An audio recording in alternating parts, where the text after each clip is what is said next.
Dr. Malone, this is Carl Avers. Good morning, Dr. Evers. Can you hear me okay? Yes, I do have to leave at 11 o'clock for a doctor's appointment. I wanted to let you know.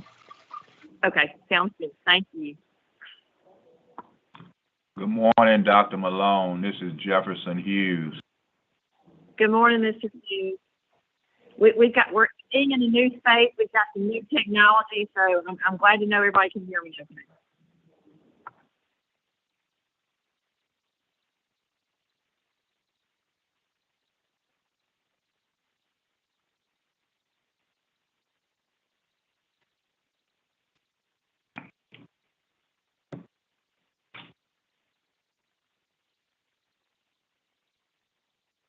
Whenever you get ready to speak.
Good morning. I'm Pamela Manners, chair of the Commission on School Accreditation. This regular scheduled meeting of the Commission on School Accreditation is being held today, Tuesday, September 27, 2022 at 10 o'clock a.m. from room 145 of the Woolworth Building, 501 Northwest Street, Jackson, Mississippi. The meeting is being live streamed via the MDE YouTube channel. An audio recording is being made of this meeting, and minutes of this meeting will be recorded. As I call the names of the Commission members, please state the location of your presence for this meeting. Kelly Barfield. Present. Dr. Lundy Brantley. Present in Shelby County School District. Thank you. Laurie Brechta. Present, currently in Brandon, Mississippi. Thank you. Grant Dickinson. Dr. Carla Evers. Good morning. Present, Pasco-Shan, Mississippi. Thank you. Reginald Goins. Jefferson Hughes.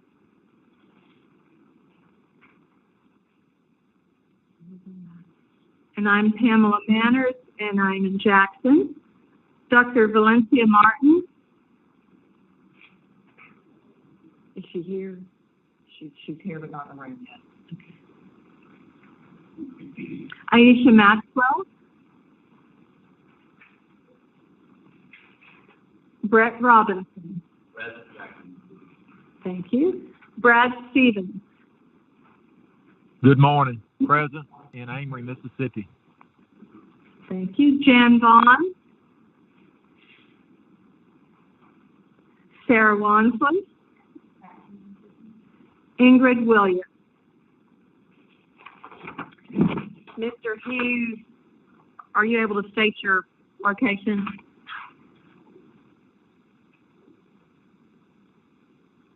He was on. Mr. Hughes, are you still with us? Oh, yes, ma'am. I'm sorry, I was muted. Covington County Schools, Collins, Mississippi. Right, thank you. Dr. Martin. And Dr. Martin. She just walked in. Ms. Williams. Oh, Ms. Williams just walked in. Dr. Martin, she was outside. No. All right, and Ingrid Williams. She is here and in Jackson.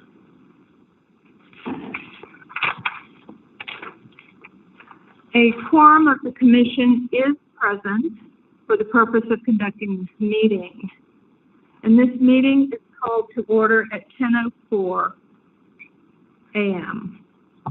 And we are on item number 2, the adoption of the agenda. Commission members, you've received a copy of the agenda. At this time, I will entertain a motion for approval of the agenda. Please identify yourself for the record. Jefferson Hughes, make the motion. All right, we have Kelly Barfield making the motion, and Mr. Hughes, will you second it? Yes, ma'am, second. All right, thank you. Is there any discussion about the agenda? All right. All those in favor, please say aye. Aye. Any opposed? All right, thank you. The motion carries. Item number 3, that's an action, the approval of the minutes of the June 2nd, 2022 meeting of the Commission on School Accreditation. At this time, I will entertain a motion to accept those minutes from the June 2nd, 2020 meeting. Please identify yourself for the record. All right, thank you, Ms. Wansley. May I have a second, please?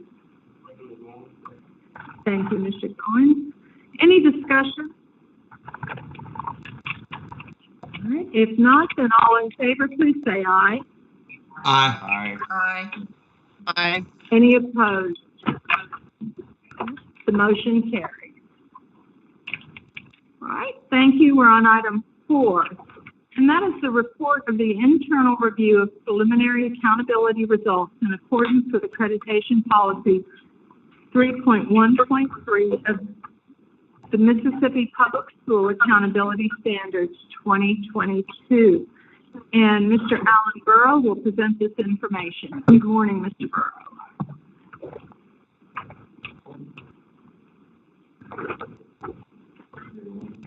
Alan, make sure your button's on green. Okay, here we go. Good morning. Now everyone can hear me. Okay, so admission policy, accreditation policy 3.1.3 allows for schools and districts to submit for an internal review accountability results during the review period. We presented schools and districts with their preliminary accountability results and gave it a 2-week window for them to review the data and to submit a request for review. The internal review began on September 13th to review the request for internal review. We've been provided a list of those members of the internal review committee, primarily program directors within the agency, so that we have cross-program implementation viewpoints from different policies that intersect to affect accountability within the agency, and they provided input on those reviews. Dr. Vanderford, Dr. Vanderford, and Sandy Whitten Whiten from the Office of District School Performance were in the meeting, but we don't vote on the matters. So the MDE received requests from 19 districts at the end of the review period concerning questions about accountability results. Some of these are questions regarding technicalities, interpretation of business rules. Some of them are questions about does this student meet say or didn't meet say, should this student be included or not included. Those issues that were not clearly addressed by the policies or the business processes were reviewed by the committee and discussed. The committee made three approvals. The rest of the requests were denied based on existing policy and business procedures. So you've received a summary of the internal review process and then a detailed of each of the issues that were discussed. So if there's any questions about those, then I can address those next. Thank you. Are there any questions for Mr. Burrow about sort of the internal review preliminary review?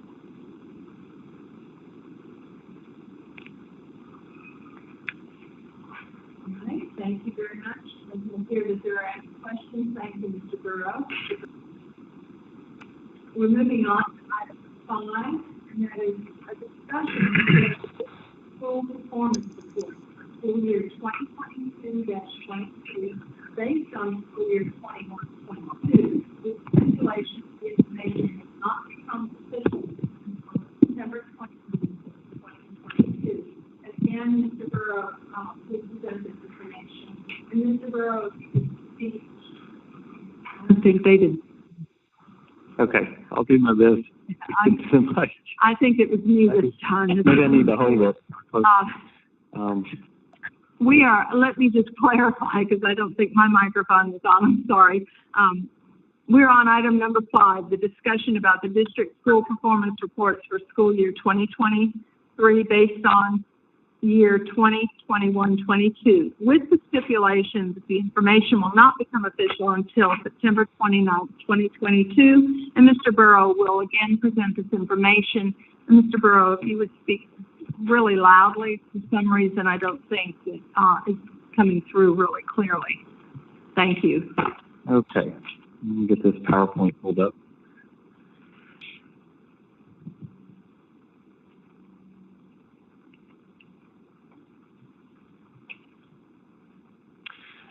Okay, so we'll start with the vision and mission of the agency and all our processes that we work to do. We work to fulfill the vision and mission of the agency, and accountability touches on all 6 of the strategic plan goals of the State Board of Education,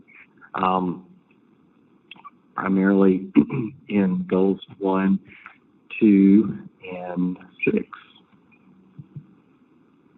So just to give a little background on how we have gotten to where we are, as many of you are aware, we haven't had accountability results for the past couple of years due to the disruption of the pandemic. The State Board of Education, working in conjunction through federal policy guidelines, has approved some temporary one-year adjustments to the accountability system to account for missing data from when we did not have assessments in the 1920 school year. So that primarily affects some banked scores that are used for growth calculations for student testing in the 10th grade this year. And there were some concerns about lingering bank scores from in-pandemic assessments. Those were excluded, and in lieu of current year end-of-course assessments were used for high school end-of-course assessments, for high school accountability measures for this year only, and then we will resume banking as normal next year. These temporary changes were presented to the U.S. Department of Education, and the U.S. Department of Education did approve the state plan addendum, as they call it, for these adjusted accountability measures. There are also adjusted measures that impact school identifications that will come out later. Also, we'll need to submit a plan, not just a plan addendum, but a plan amendment with the U.S. Department of Education. So with that said, we want to talk about some caveats for this year with accountability. Because accountability results are going to look a little different this year because we're still working through those pandemic impacts. One thing to point out primarily is that we will see increased levels of growth this year as students are measured on their progress from one year to the next, and students have progressed quite a bit since the prior year, 2020-2021 school year, when assessments were given to this year.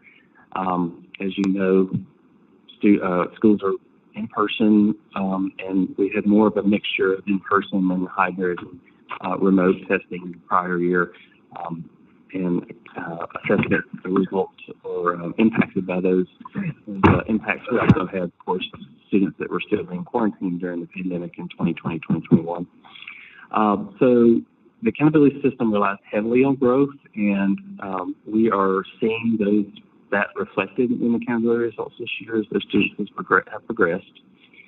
Another thing that we'll see is changes in enrollment for Algebra 1 and Biology in the course assessments for high school, which we attribute to the fact that students were given waivers in the 2020-2021 school year, so more students were assessed that year than this prior school year. And then there was a waiver of some graduation requirements tied to end-of-course assessments that will affect graduation rates. We've already seen, as you know, graduation rates are reported in accountability lagged a year. So the accountability results the graduation rates that came out this past winter are being used in accountability now. With all that being said, I will go through the accountability results with you. This first slide is the state level aggregate of accountability components, and those that are in green are increases from 2019, and then you'll see those grayed out areas where we did not have data, we did not have assessments in 2020, and then we did not have growth measures in 2021.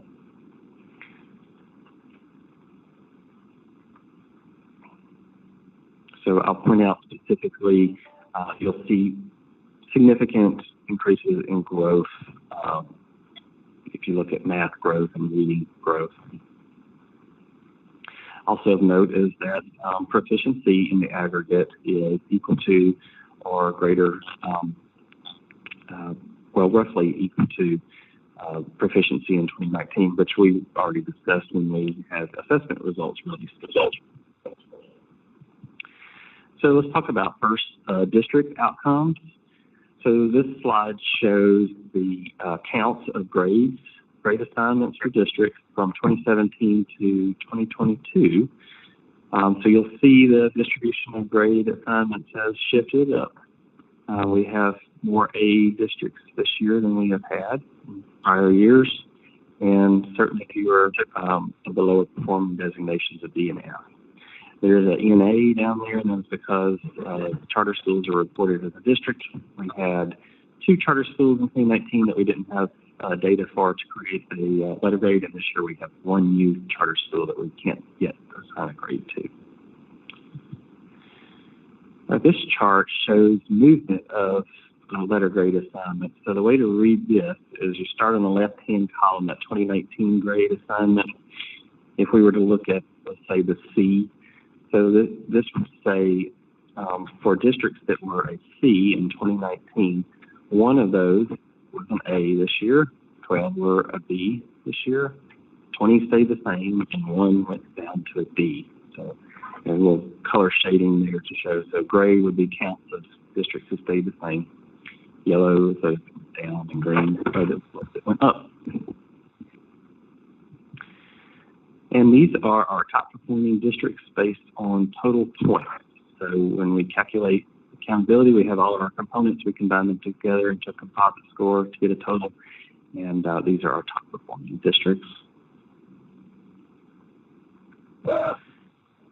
And then these are our lowest performing districts based on those composite scores.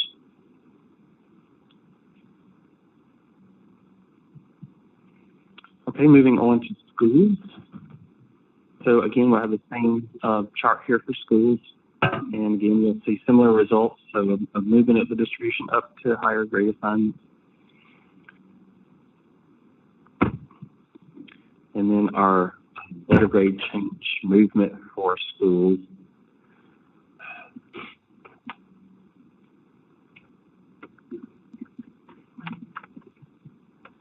And then just as a reminder, these are the indicators for high schools and districts. So each of these components accounts for a proportion of those points that are in the composite score. We add all those up and we get our composite score. These are our highest performing 1,000 point schools. 1,000 point schools are schools with 12th grade, so high schools.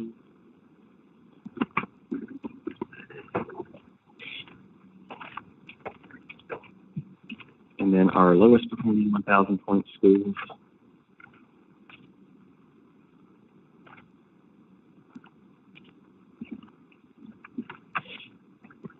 Okay, and then elementary and middle schools, 700 point schools, these are the components that add up to their composite scores. These are our highest performing 700 point schools based on their composite score.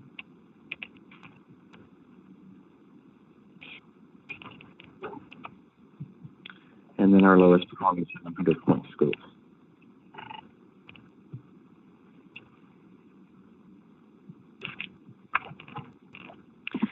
We wanted to point out here that although we had a lot of increases in letter grades, we also wanted to point out those districts that had increases in reading and math proficiency since 2019. So we had 59 districts that increased the letter grade, or 40.7%. We had 37 districts that are 25.5% that actually increased reading and math proficiency since 2019. So same concept for 1,000 point schools or high schools. 85 increased the letter grade, 94 increased in both reading and math proficiency since 2019. And then 700 point schools, 197 increased the letter grade this year, 159, about a quarter of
and use that. And contained in that toolkit was a draft news release, the key facts about the impact of COVID-19 on the 2022 accountability results, understanding how the accountability grades are calculated, and the accountability adjustment summary.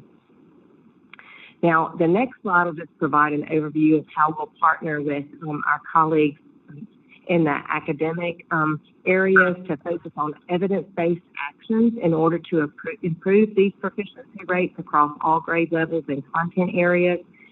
We will be working to analyze the assessment and accountability results to provide to the public what we refer to as a gap analysis, but we're going to look at subgroups to identify students who need intensive interventions or acceleration and assessment enrichment support.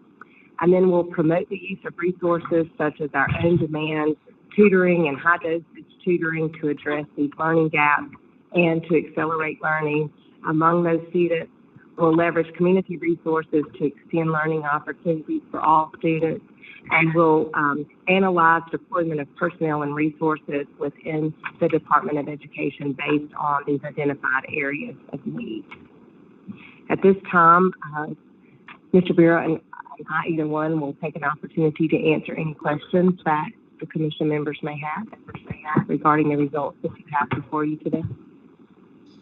I don't have any questions, but I do want to commend all you guys on the hard work that you've done putting all this together. It's an extremely difficult task. It's really complicated, but I appreciate all you guys at MDE and what you've done. And you know, it's maybe you'll have 1 or 2 days of no calls now. Thank you, Mr. Brindley. Any other questions for Mr. Burrows or Dr. Vanderford? What's the demand to So, can you turn the mic on? The definition of demand tutoring and the definition of high dosage tutoring. so I'm going to ask Dr. Benton to speak to that, since that is a contract that's on the academic. So just come back here beside me. So, Good morning. Can you hear me okay? All right. Yes, ma'am. To answer your question, on-demand tutoring is a service that we provide available to all of our districts. It's something that was funded through our ESSER dollars that came to us, and it's an online platform where students can have access to a live tutor 24 hours a day. And then the high dosage tutoring, that's referring to the amount, the frequency of tutoring services that are provided to students. So what we've learned from research and just experience is that to really have an impact, it can't just be occasional tutoring or 1 day a week for 30 minutes. The outcomes are directly related to the amount of how often it occurs. So for example, 3 times a week, 30 minutes of really intentional tutoring is going to yield a more positive outcome than 1 day, 30 minutes a week. Does that make sense? Yes, ma'am. Yes, ma'am. Is it online or in personal or personal? No, ma'am. 2 totally different things. The on-demand tutoring is just a service available to all students. All districts could opt in, and almost all of our districts have opted into that service. The high-dosage tutoring is dependent upon the district. Districts handle that differently. Schools handle that differently, depending on their resources and their staffing and so forth. I think our emphasis is that as you're continuing to accelerate learning for students, you can use either or a combination of both. But those are strategies that districts are using right now. Yes, ma'am. Thank you for the question. All right, thank you. Are there any other questions for Dr. Vanderford or Mr. Burrows? I have one question. Despite the disruption from COVID, we've been going through a transition for several years with the accountability model. It looks like it's somewhat stabilized now in terms of not using forced distributions and cut scores. Is it a fair characterization to say that the model now is more in line with, out of that transition period that initially we saw? Thank you for that question. So we are going to see pandemic impact in accountability measures this year, probably next year. Many states are anticipating kind of a rippling, if you will, in their data analysis because of the pandemic. So it's hard to say at some point things are back to normal. Some states are even discussing looking at a cohort effect in pandemic. We certainly anticipate that there could be several years of this cohort effect that we will see in outcomes. Certainly what we would like to do is to see some consistency in our measures of accountability through the pandemic and coming out of the pandemic so that we have some comparable measures of student performance. We can look back and see that impact, and we can see the recovery as school districts recover. So we want to keep things as consistent in our measures as possible. And we have a accountability system that works well in looking at both high performance, but also in growth. This year, we're seeing the impact of that growth measure as students have progressed more this year than they normally would. And we wouldn't expect to see as much progress next year as we've seen this year coming out of the pandemic. All right, thank you. Do we have any other questions? All right, then if not, we move on to item 6, and that is an action item for the approval of district/school performance classifications for school year 2022-2023 based on school year 2021-2022, with the stipulation that the information will not become official until September 29th, 2022. At this time, I will entertain a motion to approve the district school performance classifications for school year 2022-23 based on school year 21-22, with the stipulation that the information will not become official until September 29th, 2022. And please identify yourself for the record. Lundy Brantley in Shelby County Schools. Thank you, Dr. Brantley. May I have a second, please? Thank you, Ms. Barfield. Is there any discussion? All right, if not, then all those in favor, please say aye. Aye. Aye. Any opposed? No? All right, thank you. The motion carries. And moving along, we're on item number 7, other business, and I will turn it over to Dr. Malone this time. Thank you. We are needing to schedule a special call commission meeting to consider the assignment of the annual accreditation status. So we need to reconvene somewhere around October 31st or November the 1st. We didn't want to set a date until we ran it by you guys to know what your availability is. We don't anticipate that meeting being very long. Is there any preference? What day is the meeting? And it can be teleconference. Yes. Monday or Tuesday. So Monday is October 31st is a Monday, and then Tuesday, of course, is November the 1st, and morning or afternoon. And like I said, we can make it teleconference. Monday afternoon, October 1st, 2 o'clock. Is that okay? Monday, 2 p.m. Okay. Do we have to have a motion and a second? Do we have to? You can if you want to, but you have to do special call. Okay. And we'll just agree to. Okay.